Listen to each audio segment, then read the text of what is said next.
মাঠে গোলের পর গোল করা ক্রিশ্চিয়ানো রোনালদো এবার জীবনের সবচেয়ে বড় গোলটা সেরে ফেলতে চান আগামী বিশ্বকাপ জয়ের পর।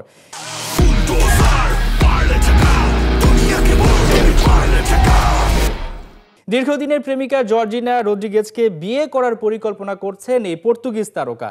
রোনালদো সম্প্রতি এক ব্রডকাস্টে জানিয়েছেন 2026 বিশ্বকাপকে সামনে রেখে তার চোখে এখন দুটি স্বপ্ন। তিনি চান বিশ্বকাপ ট্রফি জিততে এবং দীর্ঘদিনের সঙ্গী জর্জিনা রদ্রিগেজকে বিয়ে করতে। মূলত সন্তানদের প্রশ্নেই নাকি এমন সিদ্ধান্ত নিয়েছেন পর্তুগিজ তারকা। জর্জিনাকে কবে আংটি দেবেন এমন প্রশ্ন যখন সন্তানরা করেছিলেন, তখনই CR7 নিয়ে ফেলেন বিয়ের সিদ্ধান্ত, যেখানে বড় চমক রাখতে চান তিনি। বিয়ের দিনটি বেছে নিতে চান বিশ্বকাপের দিনক্ষণের সাথে মিল রেখে।